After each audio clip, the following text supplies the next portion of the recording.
WhatsApp everybody, welcome back to the channel. कैसे हो class 12th? जी हाँ, आज हम आपको सेशन नंबर 22-23 में मैथमेटिक्स का सिलेबस भी आपको डिस्कस कर रहे हैं। ठीक है, और कोशिश करेंगे कि हम आपको मैथमेटिक्स के लेक्चर भी कंप्लीट मैं आपको देता रहूँ। ठीक है, तो आज हम पहले इसका सिलेबस डिस्कस कर लेते हैं कि आपका मैथमेटिक्स में सिलेबस कितना आ रहा है। पिछले साल आपका 40 + 40 में डिवाइडेड था और इस बार आपका 80 + 20 सिर्फ आपका वन पेपर होगा। ठीक है, कितने घंटे का? 3 घंटे का आपका पेपर होगा, जिसमें 80 + 20 मार्क्स का आपका एवरेज है और जो टोटल कितना आएगा आपका 100, मतलब 80 नंबर का पेपर होगा आपका और 20 नंबर का आपका प्रैक्टिकल होगा। ठीक है जी, टोटल कितना हो गया 100। तो ये जो सिलेबस है बेटा, ये सिर्फ आपका वो है जो आपका ड्रॉप आउट हो चुका है। ठीक है, ड्रॉप आउट हो चुका है, जो सिलेबस में नहीं आएगा ये वो चीज़ है। और इसके अलावा जो भी चीज़ होगी आपकी पार्ट 1 और पार्ट 2 दो बुक हैं आपकी। ठीक है, मैथ की आपकी 2 बुक्स हैं, पार्ट नंबर 1 और पार्ट नंबर 2। दोनों ही पार्ट के हम इसमें सिलेबस डिस्कस कर रहे हैं जो सिलेबस में नहीं आएगा। और इसके अलावा जो बच जाएगा वो सब आपने अपने तैयारी करनी है अपने मैथ के एग्ज़ाम के लिए। ठीक है, तो मैं शुरू करता हूँ। चैप्टर नंबर 1 है आपका रिलेशन एंड फंक्शन। बहुत ही स्कोरिंग चैप्टर है, बच्चे इसे बहुत आसानी से करते हैं और काफ़ी इजी भी होता है। तो इस बार देखो क्या करा है कि कॉम्पोजिशन ऑफ फंक्शन और बाइनरी ऑपरेशन, ये दोनों ही टॉपिक डिलीटेड कर दिए हैं, दोनों ही टॉपिक डिलीट है। ये आपका पेज नंबर एनसीईआरटी बुक है आपकी। ठीक है, एनसीईआरटी पेज नंबर 13 से लेके 90 तक जो भी टॉपिक है आपका पूरा डिलीटेड है। 19 से लेके 26 तक ये भी आपका डिलीटेड है। आप पेज नंबर वाइज और टॉपिक वाइज दोनों तरह से आप निशान लगा सकते हो। Chapter number 2 inverse trigonometry function, बहुत ही छोटा चैप्टर है, बट अगर फॉर्मूलाज याद हों तो ये भी बहुत ही एक तरह से स्कोरिंग चैप्टर बन जाता है। ठीक है, बहुत ही इसके इजी क्वेश्चंस आते हैं। इसमें भी आपका देखो property of inverse trigonometry function, जो ट्रिग्नोमेट्री फंक्शन है आपका इसके अंदर चैप्टर में, उसमें जो उसकी प्रॉपर्टीज़ होती है ना इन्वर्स वाली, है ना, तो वो डिलीटेड हो चुकी है। 42 से लेकर 48 तक की जो प्रॉपर्टीज़ हैं एनसीईआरटी बुक में वो डिलीटेड है। ठीक है जी। Chapter 3 matrices. ठीक है, अब इसमें एक एलिमेंट्री ऑपरेशन होता है। ठीक है, कॉलम से कॉलम, रो से रो, ठीक है, रो से कॉलम, कॉलम से रो, जो हम एलिमेंट्री ऑपरेशन बनाते हैं। ठीक है, ये बच्चों को थोड़ा टिपिकल लगता है, पर ये डिलीट कर दिया है इस बार, जो 90 से लेकर 91 तक का टॉपिक है। अब 92 से 97 तक जो टॉपिक है उसमें क्या है आपका inverse of matrices by elementary operation. इसमें इन्वर्स निकालना होता था। ठीक है, पहले मैट्रिसेस खोलते थे, मैट्रिक्स खोलने के बाद जो उसका इन्वर्स करते थे, तो ये वो टॉपिक भी डिलीट कर दिया है। चलो जी, ठीक है, ये आपका चैप्टर 3 हो गया। Chapter number 4 determinants, property of determinants deleted है, नहीं करना, काट दो इसे। ठीक है, chapter number 5 continuity and differentiability. इसमें आपका derivative of composite function, derivative of inverse और ट्रिग्नोमेट्री इन्वर्स। ठीक है, और मीन वैल्यू थ्योरम, ये सबसे स्कोरिंग थ्योरम होती है क्योंकि ये इजी होती है, पर ये भी डिलीट कर दिया इस बार चैप्टर नंबर आपके 5 से। Chapter number 6 application of derivative, सबसे आसान और ईजीएस्ट चैप्टर है ये, क्योंकि एक वर्ड प्रॉब्लम होती है। ठीक है, क्योंकि एक ये वर्ड प्रॉब्लम होती है चैप्टर नंबर 6। तो ये इसमें से क्या क्या रिलेट हुआ है देखो, टेंजेंट्स और नॉर्मल वाला जो टॉपिक है, टेंजेंट और नॉर्मल वाला जो टॉपिक है वो डिलीटेड है। अप्रोक्सीमेंट ये भी डिलीटेड है। ठीक है, अप्रोक्सीमेशन ये भी डिलीटेड है, गलत नहीं, सॉरी, डिलीटेड है। ये क्या, कौन सा टॉपिक है? ये वो है जिसके अंदर आप जो भी आंसर निकालते हो तो इसमें जो आंसर होता है ना वो क्या आता है आपका अप्रॉक्स में आता है, कोई भी उसका परफेक्ट आंसर नहीं होता। तो ये वो टॉपिक है जिसमें ये डिलीटेड है, और टेंजेंट और नॉर्मल वाला भी टॉपिक आपका डिलीटेड है। और चैप्टर नंबर 5 में मीन वैल्यू थ्योरम डिलीटेड है, जो कि स्कोरिंग थ्योरम होती है, पर डिलीटेड है, कोई दिक्कत नहीं है। बाकी जो है वो तो हम करेंगे ही। ठीक है, अब आ जाओ जी पार्ट नंबर 2। आपकी पार्ट 2 की जो बुक है उस पर आ जाते हैं। ठीक है, पार्ट 2 की बुक में आपका इंटीग्रल्स में क्या रिलेटेड है? Geometrical interpretations of indefinite integral. ठीक है, comparison between differentiate and integral, types of integral और definite integral as limit of sum. ये सारे टॉपिक डिलीटेड है। इसमें से कुछ टॉपिक तो बच्चों को टिपिकल लगते हैं और कुछ इसमें इजी भी हैं।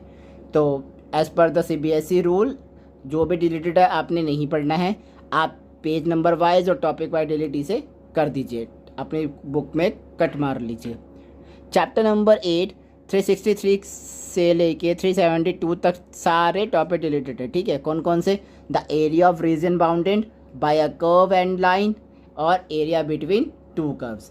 चैप्टर कौन सा आपका? Application of integral. इसमें जो है एरिया बाउंडेड वाला चैप्टर है ये, ठीक है। इसमें ये दोनों ही रिलेटेड है, area of region bounded by a curve and line, area between two curves, ठीक है।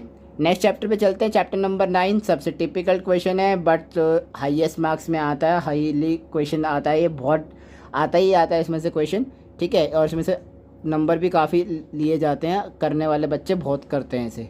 तो इसमें क्या है? Formation of differential equation whose general solution is given. तो ये जो इस प्रकार का ये जो टॉपिक है ये आपका डिलीटेड है। कौन से पेज से? 385 से लेकर के 391 तक जो आपका टॉपिक है ये आपका डिलीटेड है, ठीक है। देखो अपना ना थोड़ा लैंग्वेज का वो है, अपना चलता है, ठीक है। तो थोड़ा देख लेना यार, मैं कहीं हिंदी कहीं इंग्लिश यूज़ करूँगा, बट हाँ मैं कोशिश करूँगा कि आपको पूरा चीज़ समझ आए, ठीक है। चैप्टर नंबर 10 वेक्टर अलजेब्रा 616 से लेके 690 तक और 619 से लेके 622 तक, ये जितने भी टॉपिक्स हैं इसके अंदर, लाइक स्केलर ट्रिपल प्रोडक्ट, ठीक है, कॉम्प्लीमेंट्री ऑफ 3 प्रोडक्ट्स, ये दोनों ही टॉपिक इसमें डिलीटेड है, ओके जी। अब ये जो चैप्टर नंबर 11 है ना, 3D ज्योमेट्री और वेक्टर अलजेब्रा, ये दोनों ही बहुत स्कोरिंग और ईजीएस्ट चैप्टर हैं, बहुत ज़्यादा ईजी चैप्टर हैं। पर इसमें से भी चैप्टर नंबर 11 यानी 3D ज्योमेट्री से बहुत कुछ डिलीट कर दिया बच्चों। देखो क्या क्या, 465 से लेके 467, 69 से लेके 71, 79 से 87 करते करते 92 से 94 तक, मतलब काफ़ी कुछ डिलीट कर दिया। अब इसका टॉपिक देखते हैं कौन कौन से डिलीटेड है, ठीक है। तो देख रहे हो क्या क्या डिलीट है इसमें? Relation between the direction cosine of a line, equation of a line passing through 2 points, plane, complementary of 2 lines, angle between 2 lines, distance of a point from a line, angle between line and a plane, ये सारे topic related है, ठीक है। जिसमें से ये plane वाला, angle between 2 line वाला, distance of point from a line वाला, ये टॉपिक इजी हैं पर ये भी डिलीट कर दिए गए हैं। चैप्टर नंबर 12 लीनियर प्रोग्रामिंग 514 से लेके 520 तक, different types of linear program problem, ये टॉपिक आप रिलेटेड है। Chapter last and least not a least, probability, chapter number 13 1 2 3 4 557 से लेके 578 तक जितने भी टॉपिक्स है, जितने भी पेज नंबर है, सारे रिलेटेड हैं। कौन कौन से? Random variable and it's probability, probability distribution of random variable, variance of a random variable और ब्रेनॉयल ट्रायल एंड बाइनोमियल डिस्टेंस। तो ये था आपका मैथमेटिक्स का पार्ट 1 और पार्ट 2 दोनों ही बुक का सिलेबस, जो कि डिलीटेड सिलेबस है। सिर्फ इसके अलावा जो भी आपकी बुक में बच जाएगा वो सब आपने तैयारी करनी है। आपका 80 मार्क्स का पेपर आएगा, कोई दिक्कत नहीं होगी, आराम से करना तैयारी, ठीक है। जी तोड़ के मेहनत करना। आपके स्कूल में 3 पेपर होंगे, 3 में से आपके 2 के बेस्ट नंबर लगेंगे और 10 नंबर का आपका प्रैक्टिकल। 20 मार्क्स आपके मैथ में ये हो लिए, ठीक है, और प्लस 80 मार्क्स आपने एग्ज़ाम में करने हैं।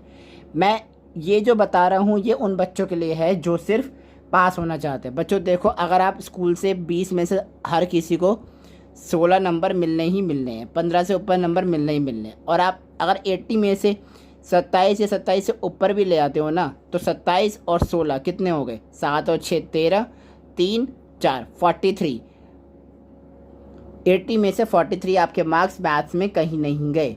ये उनके लिए जो बच्चे सिर्फ पास होना चाहते हैं मैथ्स में 12th में, और जो बच्चे ईजिली अच्छा स्कोर करना चाहते हैं तो बेटा देखो, आपके स्कूल में जो 3 पेपर होंगे उसमें से आपके तीनों पेपर में से आपको 2 पेपर में बेस्ट मार्क्स लाना आपके हाथ में, 10 नंबर आपके टीचरों के हाथ में। उसमें आपके वो एग्ज़ाम देखेंगे, एग्ज़ाम में आपने कैसा स्कोर करा है, कॉपी आपकी पूरी है या नहीं, काम आपका पूरा है या नहीं, आप प्रोजेक्ट्स बनाते हैं या नहीं बनाते, ठीक है। और जो 80 मार्क्स का है ये भी आपके हाथ में। आप जैसा वहाँ स्कोर करके आओगे, जैसा वहाँ आप प्रेजेंटेशन दे के आओगे पेपर में, वैसे ही आपको मार्क्स मिलेंगे, और जो भी आपका ओवरऑल मिला के जो भी आपका 100 आउट ऑफ मार्क्स होंगे वही आपका मैथ्स का रिजल्ट होगा, ठीक है। तो आई होप आपको ये वीडियो समझ आई, सिलेबस समझ आ गया, क्या चीज़ आनी है क्या चीज़ नहीं आनी, ठीक है यार, वीडियो को लाइक कर देना, शेयर कर देना, कमेंट करना मत भूलना और सब्सक्राइब करना तो बिल्कुल मत भूलना। साथ में बेल आइकन को जरूर प्रेस करना ताकि आपको वीडियोस की नोटिफिकेशन मिलती रहे, और अपने दोस्तों तक जरूर शेयर करना। तब तक के लिए मिलते हैं नेक्स्ट वीडियो में। Thank you for watching.